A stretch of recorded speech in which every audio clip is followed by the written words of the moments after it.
This show sucks. If you were a kid growing up in the 80s and 90s, what did you do? Play video games? Read comic books? Or watch cartoons? Now, I know everyone had their favorites, like Ninja Turtles and Mighty Max and the Chipmunks, but every so often, something would come along that was kind of different. Stuff like Dragon Ball, Sailor Moon, and Samurai Pizza Cats. Even from a young age, I knew there was something different about these shows, but I just couldn't put my finger on it. As I got older, other shows like Gundam Wing and Vision of Escaflowne appeared on TV, and I finally realized, with the help of the internet of course, these shows were made in Japan. One of my friends told me that I could download anime off the internet. And I was racking my brains trying to think of what show to download, and then I noticed my sister's Chobits manga. And I thought to myself, oh, well, the manga's pretty good, so maybe they made a good anime out of it. So I started up Kazaa. Yeah, you remember Kazaa, right? And decided to run a video search for Chobits. Holy shit! Lo and behold, found a bunch of episodes subtitled by fans. This is back in June 2002, during Chobits' original run in Japan, so the episodes I was downloading were copied from Japanese TV by some white guy living overseas who would just subtitle them an amateur release team and put them on the internet, distributing them only hours after their original broadcast. That summer was filled with many hot, lazy afternoons, just watching anime with a large pitcher of iced tea or lemonade.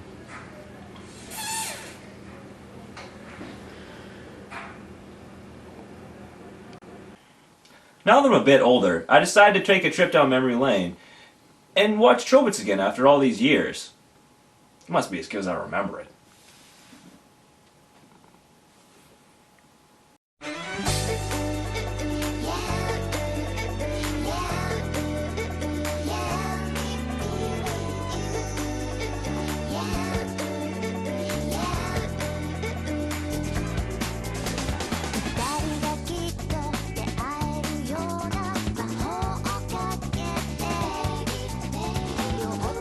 This is going to be bad, isn't it? Alright, before we begin, there's something I gotta mention. Clamp, the studio that makes Chobits, would occasionally hide tiny links between all their series, with Chobits being tangentially related to shit like Angelic Lair, Tsubasa Chronicle, and XXX Holic, pronounced just Holic for some fucked up reason. While they're all therefore related in tertiary fashion, it's not required to watch any of them before Chobits, or to watch Chobits before watching them. Where it counts, you can safely consider Chobits a standalone story, and you can watch it without any kind of inhibition. The question is, would you want to? Okay, the basic concept is that there's this guy named Hideki, whatever, who fails his college entrance exams because he's an inbred farmhand, and has to stay behind a year and go to a special school. I think they're called cram schools or something. Being from the Japanese equivalent of Utah, he knows about nothing outside of the ranch, getting up with the crack of dawn, feeding the cows, shoveling some cow shit, and going to the local watering hole. Ooh, yeah.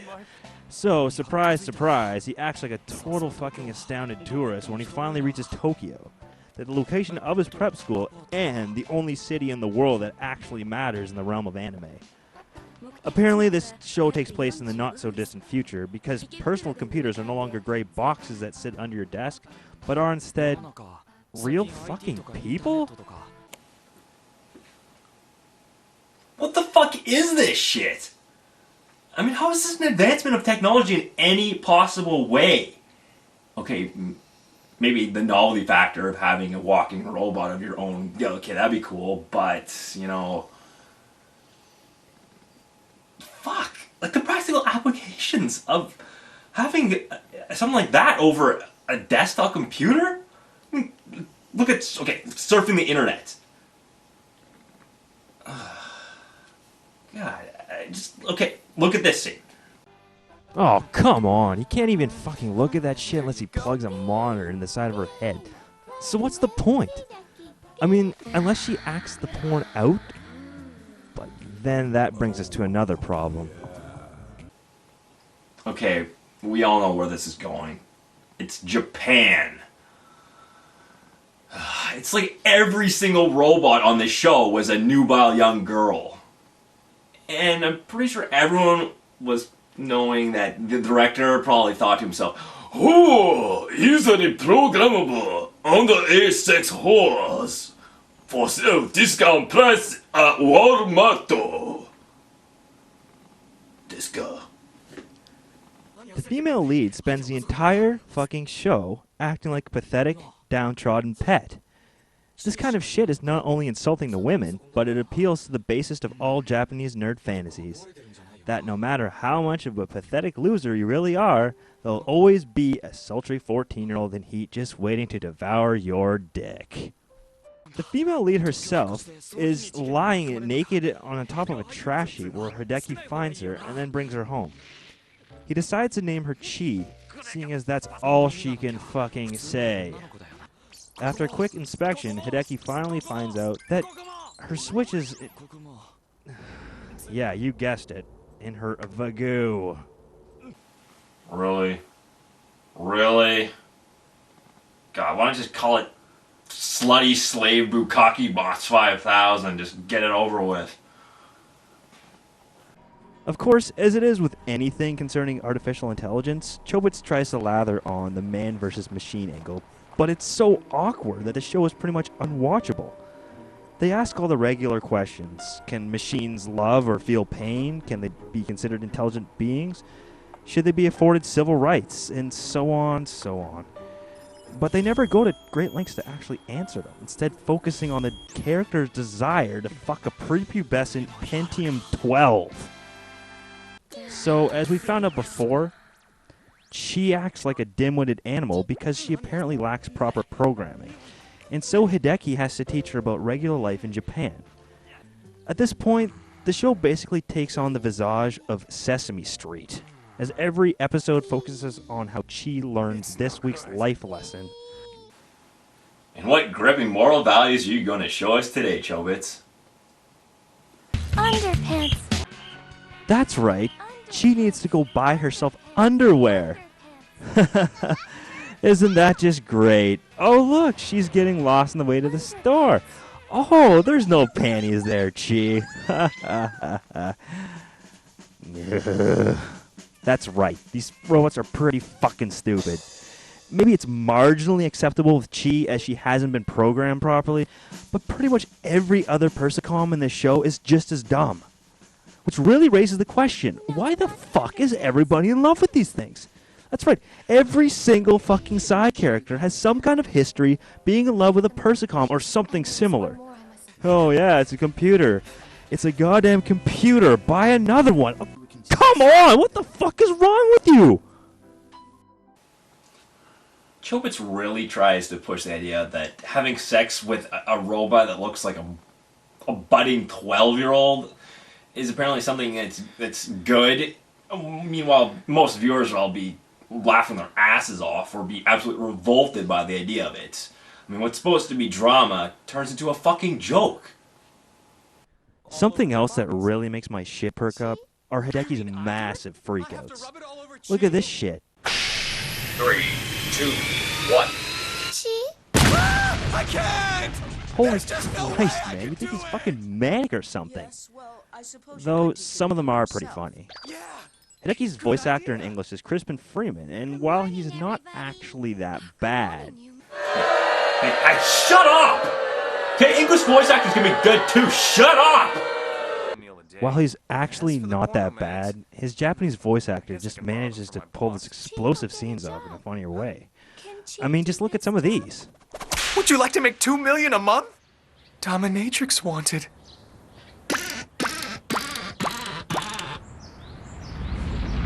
No way!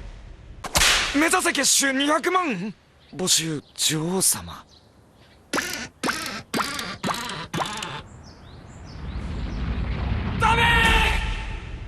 Hideki's freakouts eventually culminate into a massive chase through Tokyo as Chi wanders off and he overreacts. What we get is a creepy guy trying to scratch Chi's metallic cervix. Chi turns Super Saiyan and all the Persicoms shut down. And if only they stayed that way, maybe this show would be tolerable. But they can't do that, and soon everything just goes back to normal, like it never even happened. So what was the point? All we got were shots of a weird robot nude show and another excuse to see how pathetic and lonely Hideki really is. Well, it's time for the next episode. Okay, here we go. Just gonna press a few buttons here.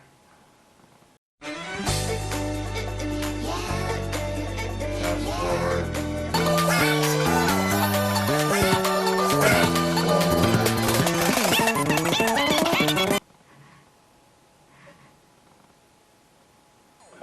What?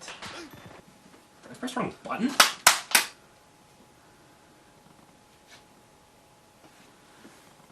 No, as it turns out, this is a clip show.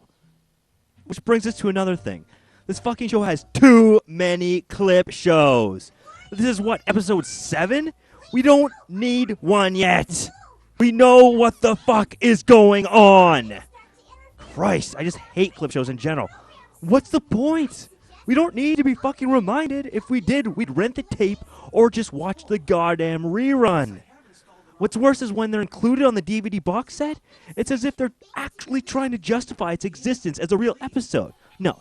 Fuck you. All you're doing is saying, oh man, we have to make a 26-episode show, and we've only got about 10 episodes of content. Let's just jam the rest with horse shit so we can pad it out and sell what should be a 2-DVD show on 8 fucking discs. The worst part is when you have a clip show that's recapping what was a filler episode to begin with. It's like a gigantic swirling mass of fail with no escape. Fuck. So Crispin Freeman's English voice acting is pretty good, but essentially everyone else across the board is just goddamn awful.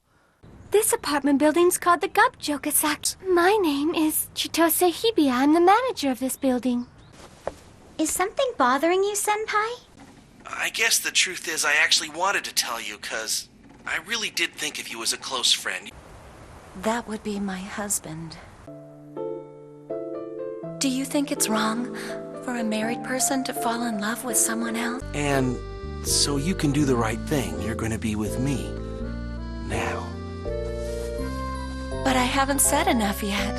Yet just means that we're moving in the right direction, that's all. Shimbo, you really are a positive person. Hold on now. So after all we've been through, I'm still Shinbo to you? Now here's a question. What would I like you to call me? Get it right and you get a gold star. Everything they say just comes off as wooden and overexerted. But when you switch to the Japanese version, you get a lot of crap like this. Hideki, itte guruguru shite ta. Daijoubu? Unasa? Chi.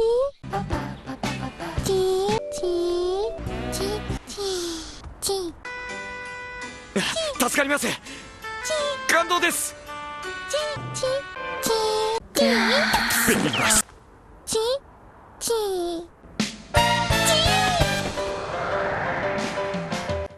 Christ, man.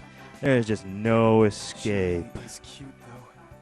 One thing that Clamp, the company that made this show, is really well known for is its hatred of the Slash community. For the uninformed, the Slash community is basically a group of people that either draw or write about characters from their favorite show or comic, generally in a romantic pairing that is not seen in the original work. Honestly, 99% of anything created by this community is just complete fucking shit. I guess Clamp clued into this phenomenon and took steps to make sure that their own characters and stories weren't raped by their ever-disgusting fans. Which is pretty useless, considering they did a great job of raping them themselves. What they decided to do was pair off everybody. Hot landlady had a husband. Hot teacher, she's fucking her student. Hot 16-year-old with a massive rack. She's taken from a bakery manager who's old enough to be already married and widowed. Sick. What the shit? It's like in their attempts to thwart the unwashed masses from fucking up their magnum opus, they decided to make the most forced, pathetic hookups possible. After a few more clip episodes and fillers, including but not limited to the obligatory beach show, the fetish dress-up show, and the side character-only show, we learn from the stereotypical rich frail kid character that she is a Chobits, that is to say, a persicom that can actually feel real emotions instead of simulated and programmed emotions. Which makes you think, how is this really possible? I mean, she's still a machine. We've seen her schematics. Seen her hooked up to wires and shit. It's like everything she does is just programmed in. But apparently she's got the capability to create emotions. You can't. It's programmed inside of you. It's not original thought. Then there are these fuckers. They're probably the only example of battle-oriented persicoms in the entire series, which is pretty fucking dumb, considering that seems like the most obvious thing to build robots for, rather than, you know, household chores or something. They want to kill Chi, or disassemble her, or reprogram her, or something. Why? Well, putting in things like motive or backstory? Well, that would make too much sense, wouldn't it? So the climax of the series has Hideki confessing his love to his little blonde laptop, Chi getting her hard drive wiped, and Hideki left alone to wallow in his own melodrama. Confirmed. No! You can't do this! Chi! Initiate. Chi!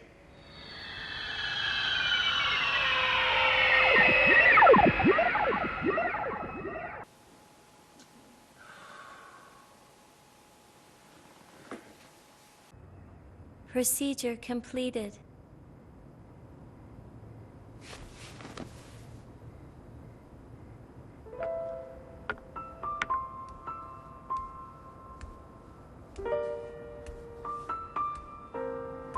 Chobits!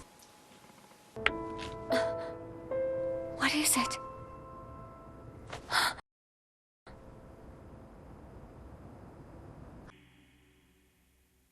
Hideki.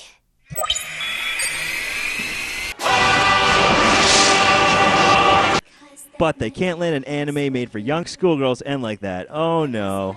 We need to keep those little ones safe in the dream of someday growing into a princess and having a handsome man sweep them off their feet and give them true love, so that they don't realize that most of them will ultimately end up being subjugated by a ham-fisted man with a power hard-on, will only be remotely pleased with their existence if they're cooking food while constantly pregnant. Hooray! And so we end on a deliciously sappy note, and all is well. What a piece of fuck! I mean, God! I really wish I hadn't gone back and rewatched the show because it totally ruined the memories of my childhood.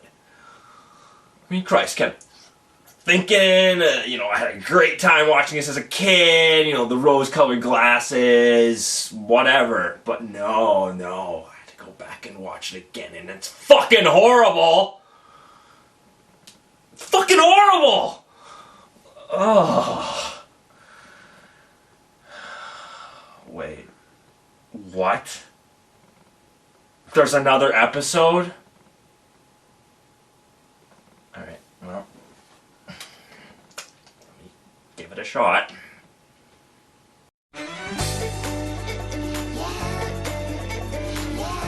Forward. Forward.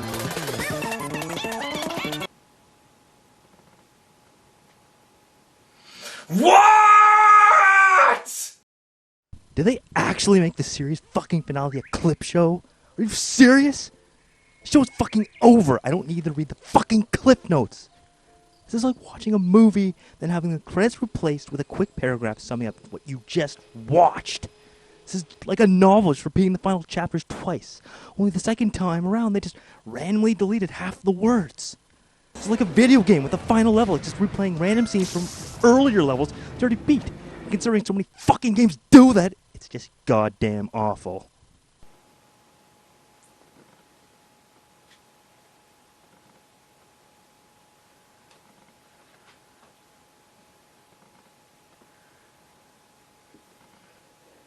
Fuck this show.